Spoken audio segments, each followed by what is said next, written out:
नाज़रीन, फलस्तीन ने इसराइली तेल की बंदरगाह उड़ा दी है और खतरनाक मिसाइल तिल अवीव से टकरा गए हैं जिनको आयरन डोम भी नाकाम नहीं बना सका, जबकि रूसी हथियार जो हैं वो मज़ामती तहरीक के पास पहुंच गए हैं। पहले ही इसराइल का नुकसान बहुत ज़्यादा हो रहा है, लेकिन अब ये सबसे घातक रूसी मिसाइल मज़ामती तहरीक के पास पहुंच गए हैं। और सवाल सबसे बड़ा यह है कि जब तमाम इतराफ से मुहासरा जारी है तो फिर ये हथियार वहां पर कैसे और किसने पहुंचाए, इस चीज ने इसराइली इंटेलिजेंस को हिला के रख दिया है। जबकि बाइडन हुकूमत के नाज़रीन आखिरी चंद घंटे रह गए, जी हां, आखिरी चंद घंटे इस वक्त बाइडन हुकूमत के रह गए हैं। बहुत बड़ा एक्शन बाइडन के खिलाफ हो चुका है, उसकी तमाम तर तफसीलात भी आपके साथ शेयर करेंगे।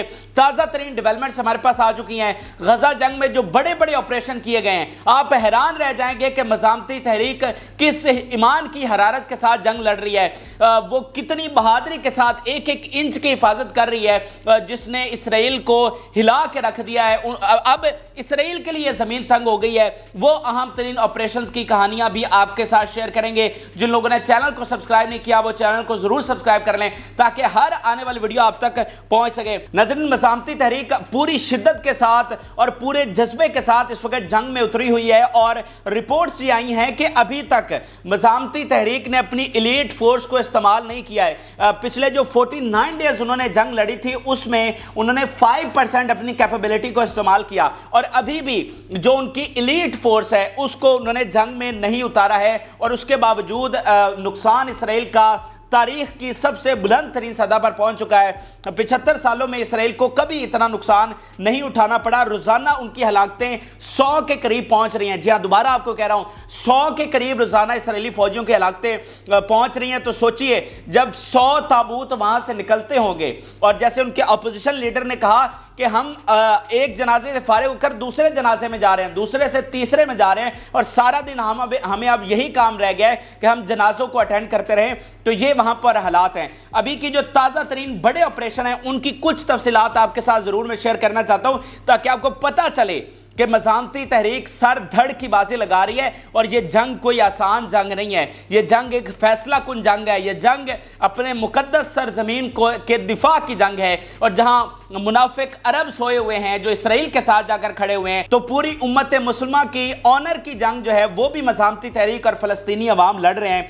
ये आप देखिए कि 7 military vehicles with anti tank missile, 7 बड़ी गाड़ियां एंटी टैंक मिसाइल के साथ फायर की गई और उनके कमांडर ने कहा कि इस वक्त जो मज़ामती तहरीक का सबसे बड़ा हथियार है वो ये एंटी टैंक मिसाइल है। लेकिन मैं आपको बताना चाहता हूं कि मज़ामती तहरीक का जो सबसे बड़ा हथियार है वो उनके ईमान की ताकत है कि जिस ईमान के साथ वो टैंकों के सामने खड़े हो जाते हैं, जो दुनिया के सबसे जदीद टैंक्स हैं उनके सामने वो जाकर खड़े हो जाते हैं। तो ये सिर्फ असलहा नहीं है।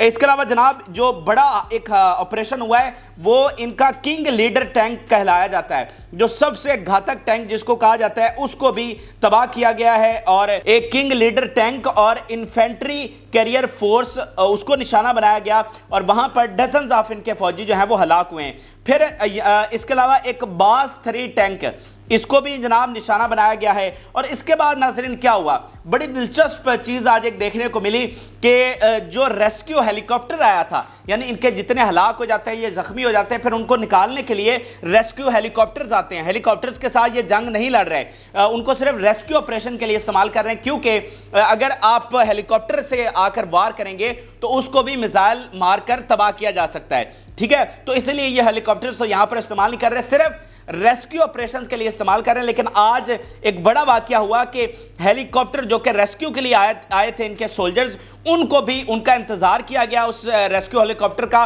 और फिर उसको भी निशाना बनाया गया।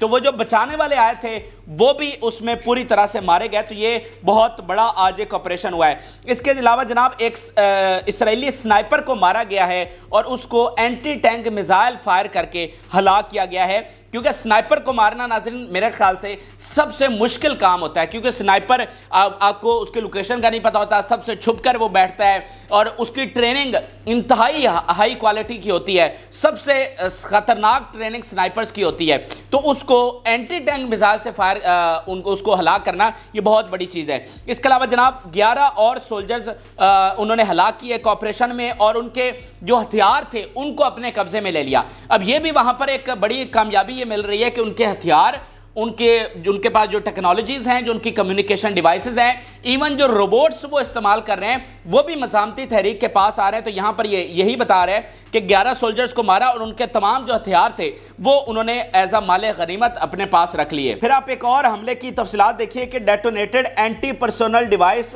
آن foot force of 10 soldiers of Khan Younis, کہ خان یونس میں ایک فوڈ فورس تھی جس کو ایکسپلوسیو ڈیوائس کے ساتھ انہوں نے نشانہ بنایا, اور اس ایک ہی حملے میں 10 فوجی ہلاک ہو گئے. آپ ناظرین اندازہ لگائیے, یہ وہ نقصان ہے, نہ ہی اسرائیل کو اور نہ ہی ان کے اتحادیوں کو یہ اندازہ تھا کہ ان کی قبریں غزہ میں بن جائیں گی, وہ تو فلسطین کی نسلیں مٹانے نکلے ہوئے تھے. اس کے علاوہ آپ مزاحمتی تحریک کا ایک اور بیان دیکھیے تاکہ آپ کو گراؤنڈ ریالٹیز کا اندازہ ہو کہ کتنی شدت کے ساتھ یہ جنگ لڑی جا رہی ہے.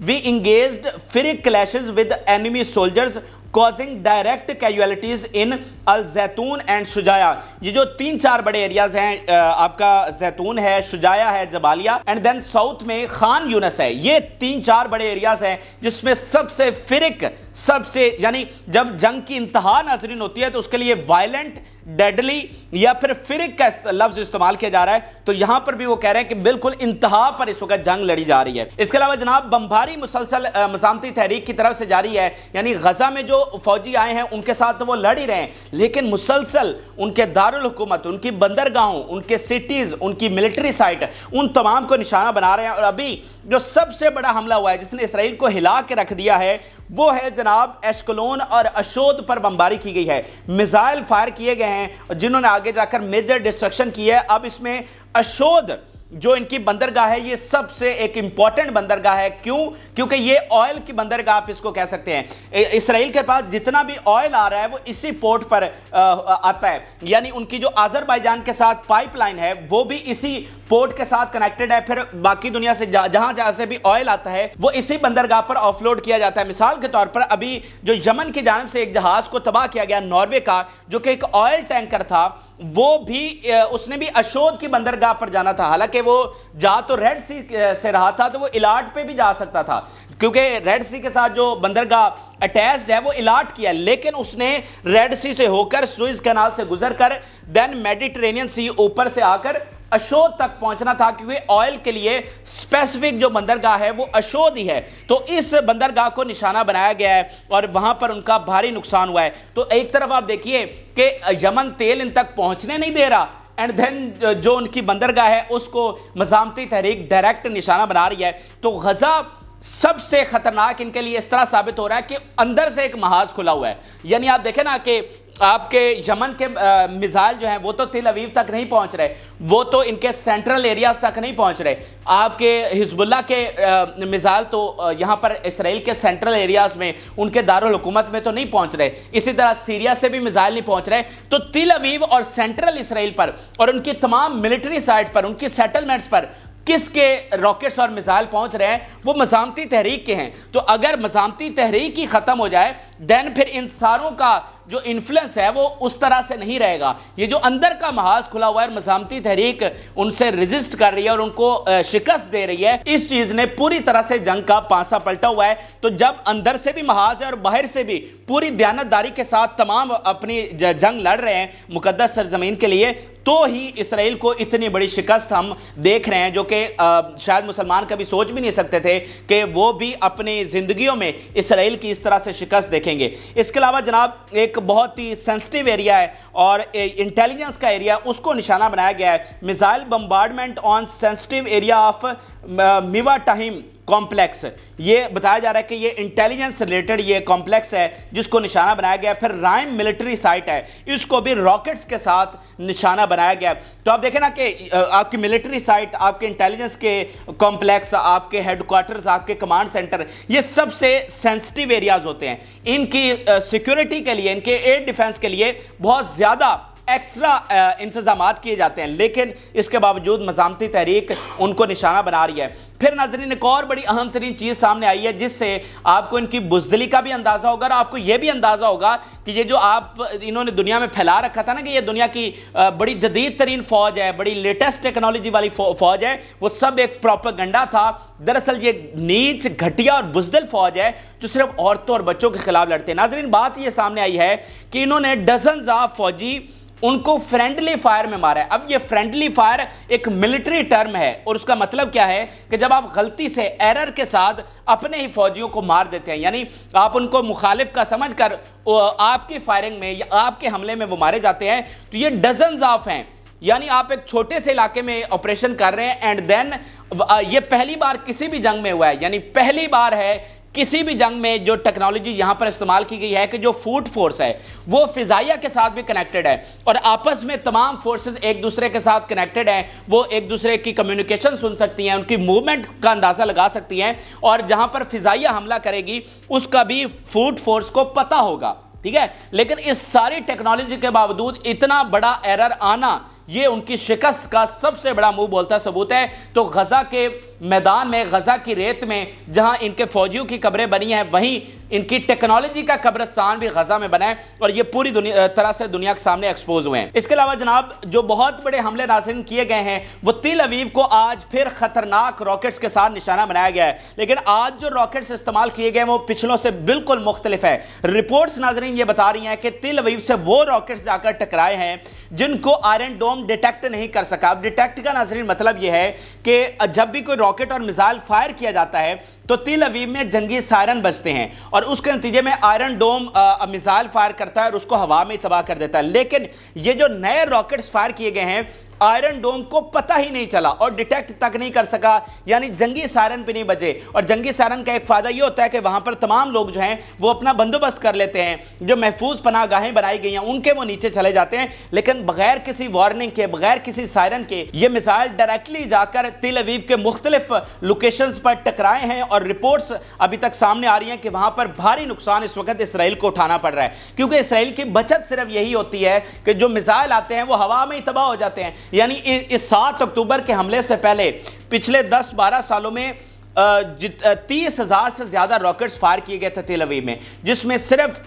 5% ने जाकर डैमेज किया था, सिर्फ 5% ने, और उसमें भी 25 से 30 इसराइली हलाक हुए थे। ये पिछले 10-12 सालों की मैं आपको बात बता रहा हूं जिसमें 30,000 रॉकेट्स फायर किए गए, यानी इतना आयरन डोम उनके लिए कामयाब साबित हुआ है। लेकिन अब ये जो नए रॉकेट्स मज़ामती तहरीक के पास पहुंचे हैं इनके सामने आयरन डोम मुकम्मल तौर पर नाकाम हुआ है। तो आयरन डोम की नाकामी यानी इसराइल की जो सिक्योरिटी है उसका पूरी तरह से कोलैप्स हो जाना है। इसके अलावा नाज़रीन जो सबसे बड़ी खबर दूसरी है वो वेस्ट बैंक के हवाले से है। वेस्ट बैंक जहां पर झड़पें शुरू थी, जहां पर एक मुसल्लह जिद्दोजहद शुरू हुई थी, अब वो जंग में तब्दील हो चुकी है। जी हां, गजा की तरह वेस्ट बैंक में अब झड़पें जो थी वो जंग में तब्दील हो चुकी हैं। और मैं नेतन्याहू का बयान आपके सामने रखने जा रहा हूं जिसमें उन्होंने कहा है कि possibility of war with Palestine authority. अब ये पैलेस्टाइन अथॉरिटी क्या है? दरअसल दो ताकतें हैं फलस्तीनियों की, एक है हमास जिसका गजा पर कंट्रोल है, यहां से इलेक्शन जीतकर उन्होंने हुकूमत कायम की थी, एक जो वेस्ट बैंक में पैलेस्टाइन अथॉरिटी है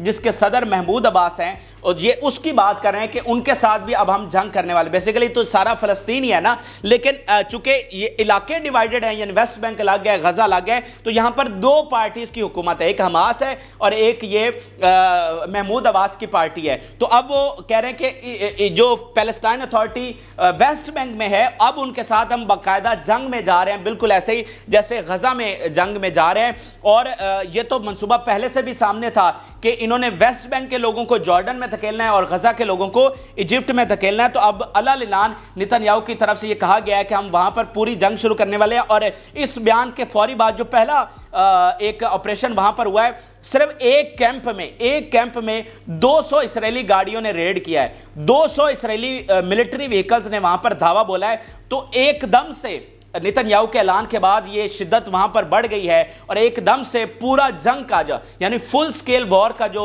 माहौल है वो पूरी तरह से वहां पर बन चुका है। तो ये चीज बहुत ज्यादा खतरनाक है। यानी वहां पर पहले चले कुछ इलाकों में झड़पें हो रही थी, लेकिन अब वो एक मुकम्मल जंग में तब्दील हो चुका है। तो जो हम बार बार कह रहे हैं कि ये एक फैसला कुन जंग है, तो ये इस चीज को साबित करती है कि आपने वेस्ट बैंक में भी अगर इतनी बड़ी जंग छेड़ रहे हैं तो इट्स मीन कि जो जीतेगा फिर उसी के पास ये फलस्तीन की सरजमीन होगी, या फिर इसराइल पूरी तरह से काबिज हो जाएगा, या फलस्तीन जो है वो दोबारा से आजाद होगा। इसके अलावा नाज़रीन एक और जो बड़ी अहम तरीन चीज सामने आई है वो याह्या सिंवार के हवाले से है, जो कि इस वक्त टॉप मोस्ट वांटेड है इसराइल के लिए। और इसराइल समझता है कि अगर वो याह्या सिंवार को पकड़ लेता है या इसको शहीद कर लेता है तो वो पूरी जंग जीत जाएगा, क्योंकि पूरी जंग याह्या सिंवार के ब्रेन पर खड़ी हुई है। ये वो शख्स है जो 15 से 20 साल इसराइल की कैद में रहा एंड इसकी फैमिली जंग में शहीद हो चुकी है, और ये 15 से 20 साल जेल में बैठकर इसराइली मीडिया को, उनकी सोसाइटी को, उनकी हुकूमत को, मगरिब को, सारी चीज़ों का ये पढ़ता रहा। ये रोज़ाना अखबार पढ़ता था, बहुत ज़्यादा किताबें इसने पढ़ी हैं। पूरी ये 20 साल इस बंदे ने जंग की तैयारी की है। अभी ये जो आप नैरेटिव की वॉर देख रहे हैं ना कि जिसमें फ़लस्तीन जीत रहा है, बयानिए की वॉर में फ़लस्तीन जीत रहा है, तो उसके पीछे जिस शख्स का हाथ है वो याह्या सिंवार का है। 20 साल जेल में बैठकर इसने पूरी इसराइल को, फिर मगरिब को, उनकी सोसाइटीज़ को, उनके बिहेवियर को, उनके पॉलिटिकल सिस्टम को, ये सारा इसने पढ़ा। और उसके बाद इसने ये चीज़ अखज़ की कि सबसे जो बड़ी बात है वो बयानिया है। यानी हम बरसों से शहीद भी हो रहे हैं, कुर्बानियाँ भी दे रहे हैं, कब्ज़ा भी हमारी ज़मीन पर गया है, लेकिन दुनिया में यानी मगरिब में हमें ही दहशतगर्द कहा जाता है, हमें ही बुरा कहा जाता है। तो इस चीज़ को सबसे पहले ख़त्म करना ज़रूरी है। तो सबसे जो उसने बड़ी जंग ये लड़ी है वो बयानिए की जंग लड़ी है। इसलिए याह्या सिंवार उनके लिए सबसे ज़्यादा खतरनाक साबित हुआ, क्योंकि जो साइकोलॉजिकल वॉर है, जो मीडिया वॉर है, जो नैरेटिव की वॉर है, उसमें याह्या सिंवार ने तारीख में पहली बार इसराइल को शिकस्त दिया। क्योंकि दुनिया का जितना भी मीडिया है वो सारा इसराइल के कंट्रोल में है, चाहे फिल्म मीडिया हो या फिर न्यूज़ मीडिया हो या फिर सोशल मीडिया हो,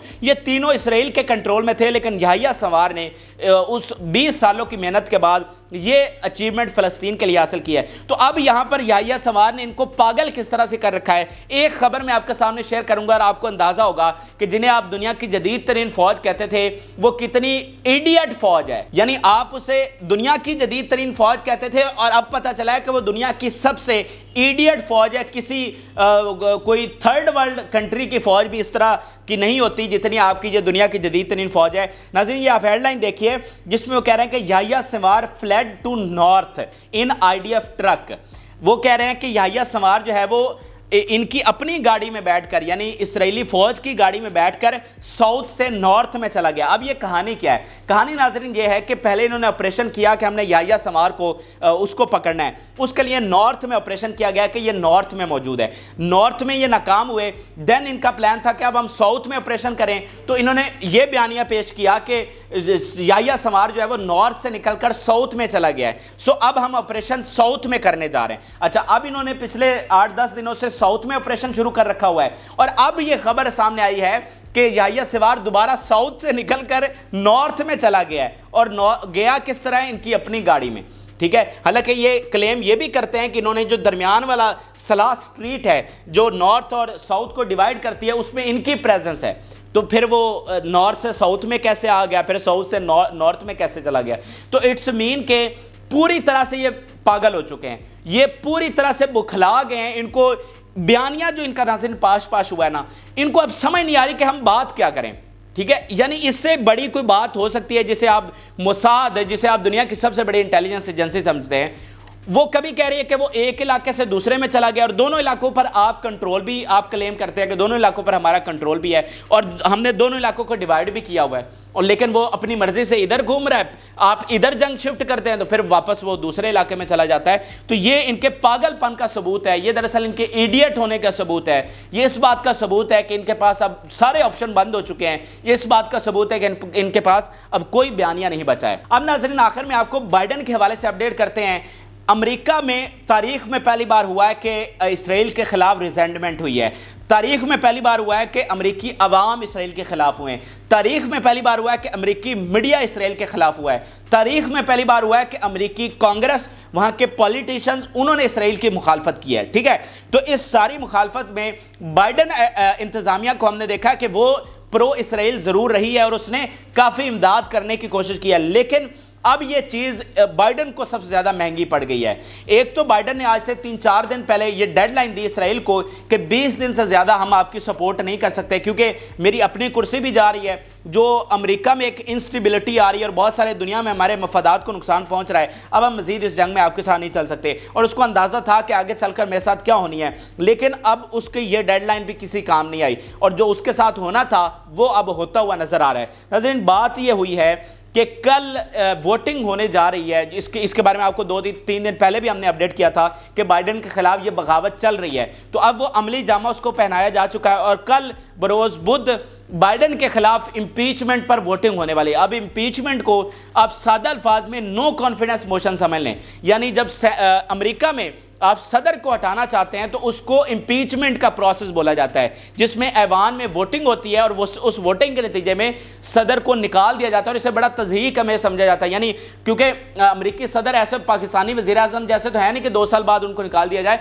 वो अपना टेन्योर पूरा करते हैं। मतलब ये बहुत शाज़ो नादर को पीछे अगर वाक़या हुआ है कि किसी को इम्पीच किया गया हो, उसको टेन्योर से पहले निकाल दिया गया हो, तो ये सबसे उनके फेलियर, सबसे बड़े उसके फेलियर का सबूत होता है। अगर किसी सदर को इंपीचमेंट के थ्रू निकाला जाए तो बाइडन के खिलाफ ये वोटिंग होने जा रही है। कल बरोज बुध वोटिंग होगी और उसमें अगर ये वोटिंग कामयाब हो जाती है तो ये बहुत बड़ी एक चीज़ होगी, ये बहुत बड़ी तब्दीली लेकर आएगी, गजा जंग के हवाले से बहुत बड़ी तब्दीली लेकर आएगी, क्योंकि जो उसके बाद वहाँ पर इलेक्शन अगले साल से शुरू हो रहे हैं, फिर जो नया सदर वहाँ पर इलेक्ट होगा वो जाहिर बात है बाइडन को निकाला किस बात पर जा रहा है, तो वो शायद इतना इसराइल के प्रो ना हो, और जो इख्तलाफात हैं उसको मद्देनज़र रखते हुए वो इस जंग के हवाले से डिफरेंट पॉलिसी लेकर चलेगा, क्योंकि आगे 2-3 महीनों बाद उसने भी तो इलेक्शन में जाना है। तो ये चीज़ बहुत बड़ी साबित हो रही है इस जंग के हवाले से। अगर ये वोटिंग कामयाब हो जाती है, जिसमें अब चंद घंटे बाकी रह गए हैं, तो एक तरह से बाइडन हुकूमत चंद घंटों की मेहमान है।